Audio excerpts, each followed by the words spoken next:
అదే RTV app వార్తల్ని క్షణాల్లో చదివే అవకాశం ఉంటుంది. ఒక న్యూస్ పేపర్, ఒక టెలివిజన్ ఛానల్ మీ చేతుల్లో ఎప్పుడూ ఉంటాయి. దేశవ్యాప్తంగా మే 20న కూడా కార్మిక సమ్మె నిర్వహించాలంటూ డిమాండ్ చేస్తూ కూడా ఏదైతే తీసుకున్న ఆధ్వర్యంలో కూడా ఈ మహబూబ్నగర్ జిల్లాలోని బూతూరు మున్సిపాలిటీ దగ్గర కూడా కొంతమంది కార్మికులు కూడా నిరసన వ్యక్తం చేస్తున్నారు. అయితే కార్మికులకు సంబంధించిన 4 కోడ్స్ని కూడా ఎత్తివేయాలని చెప్పి, లేబర్ కోడ్లను ఎత్తివేయాలని చెప్పి డిమాండ్ చేస్తూ కూడా నిరసన కార్యక్రమం చేపట్టడానికి కూడా ఈ నెల మే 20న కూడా సమ్మె నిర్వహిస్తున్నట్లు కూడా తెలియజేస్తున్నారు. ముఖ్యంగా మరిన్ని విషయాలని వారిని అడిగే ప్రయత్నం చేద్దాం. అన్న చెప్పండి, మే 20న ఎందుకు సమ్మె కార్యక్రమం తీసుకున్నారు?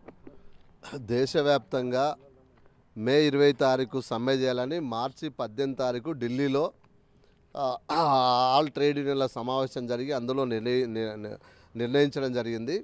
ఈ సమ్మె కార్మికుల సమ్మె.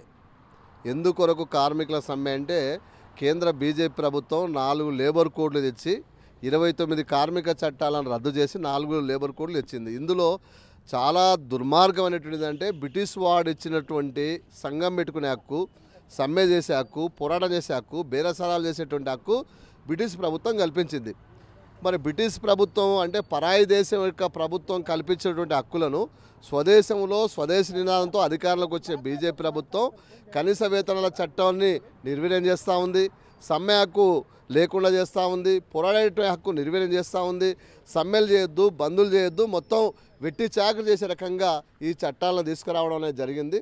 దీంతోపాటు 1886లో అమెరికా దేశం చికాగో నగరంలో కార్మిక వర్గం పోరాడి 8 గంటల హక్కు సాధించుకున్నారు.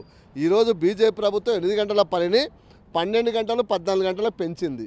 అంటే కార్మిక వర్గాన్ని శ్రమ దోపిడీ చేసి యాజమాన్యాలకు, కార్పొరేట్ శక్తులకు దోపిడీ చేసే రకంగా మీరు ఎంతైనా, ఎన్ని రోజులైనా, ఎన్ని గంటలైనా పని చేసుకోవచ్చు, 12 గంటలు చేయించవచ్చు, 14 గంటలు చేయించవచ్చు అనే రైటు ఈరోజు ప్రభుత్వమే కల్పించింది. అంటే గతంలో ఉన్నటువంటి చట్టాలను మొత్తం కాలరాస్తూ ఉంది, సమ్మె హక్కును కాలరాస్తూ ఉంది, పోరాడే హక్కును కాలరాస్తూ ఉంది.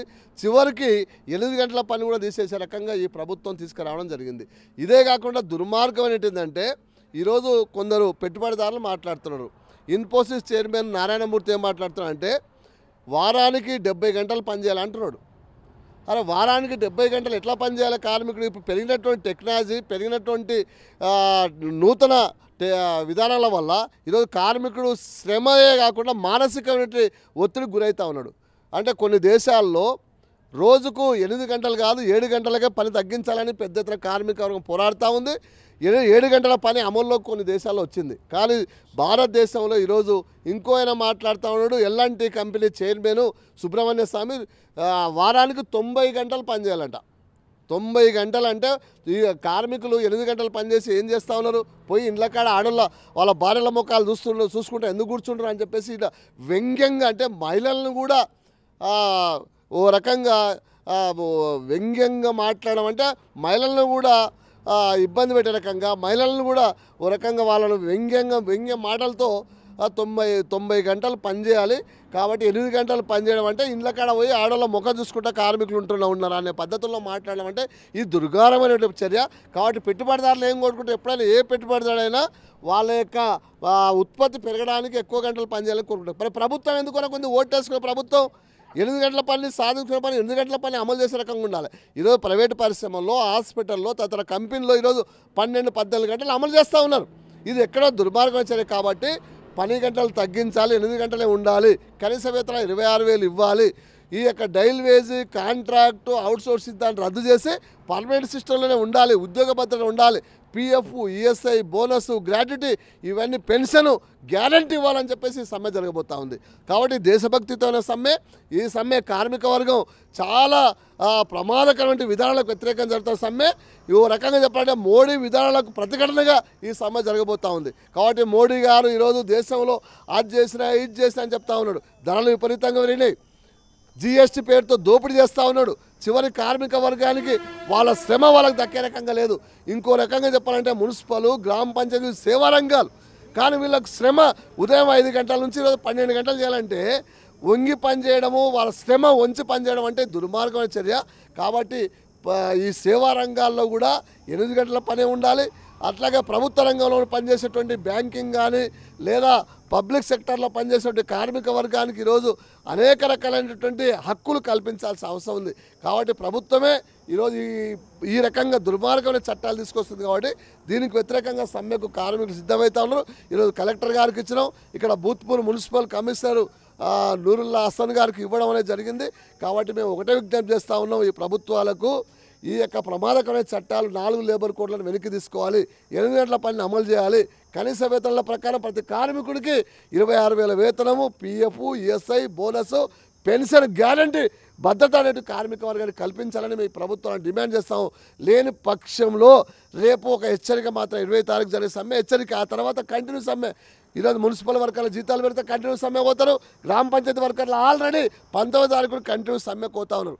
కాబట్టి ఆ రకంగా దీర్ఘకాలిక సమ్మెలకు కూడా ఒకప్పుడు 2 రోజులు 3 రోజులు సమ్మె జరిగి ఈరోజు సంవత్సరాల తర్వాత నిలబడి కూడా సమ్మె జరగడానికి కార్మికులు సిద్ధమవుతా ఉంది. కార్మికులకు పోరాడితే హక్కులు వస్తాయి, సమ్మె చేస్తే సమ్మె ద్వారా హక్కులు సాధించుకునే రకంగా ఉంటుంది తప్ప ఇంకోటి కాదు.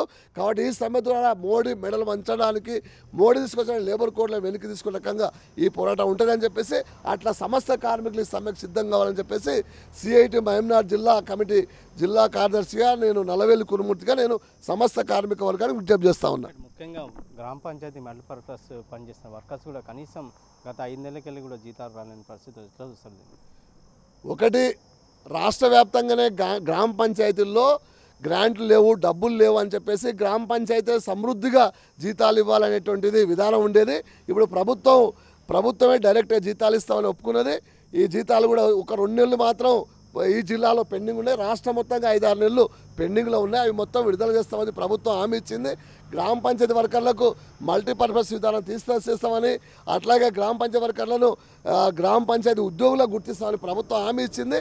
ఇది రేపు 19వ తారీఖు లోపల రాకపోతే వాళ్ళు 19 నుంచి 20 సమ్మెకు కూడా వెళ్ళబోతూ ఉన్నారు. కూడా ఏదైతే కేంద్ర ప్రభుత్వం తీసుకున్న కార్మిక చట్టాలు లేబర్ కోడ్లు ఏదైతే 4 ఉన్నాయో వెనక్కి తీసుకోవాలి, కార్మికులకు సంబంధించిన ఏదైతే సిద్ధాంతం తీసుకొచ్చారో వారి ఇంటికి తీసుకోకపోతే ఖచ్చితంగా రేపు మే 20న కూడా నిర్వహించిన ఏదైతే దేశవ్యాప్తంగా సార్వత్రిక సమ్మె కూడా సిద్ధమవుతుంది. ఏదైతే సమ్మె ఉందో 23వ సమ్మెగా విజయవంతం కాబోతుంది. ఖచ్చితంగా ఈ సమ్మెలో పాల్గొనడానికి జిల్లా కలెక్టర్ కావచ్చు, ఆయా మున్సిపాలిటీ మల్టీపర్పస్ గ్రామ పంచాయతీలు పనిచేసిన కార్మికులకు, ఆయా నాయకులకు, అధికారులకు కూడా వీళ్ళు వినతి పత్రం ఇస్తున్నట్టు కూడా తెలియజేశారు. వీడియో జర్నలిస్ట్ నరసింహారెడ్డితో రామకొండ ఆర్టీ, మహబూబ్ నగర్. మరిన్ని వీడియోస్ కోసం ఛానల్ ని సబ్స్క్రైబ్ చేయండి. లేటెస్ట్ అప్డేట్స్ కోసం వాట్సాప్ ఛానల్ ని ఫాలో అవ్వండి. ఆ లింక్ డిస్క్రిప్షన్ లో ఉంది.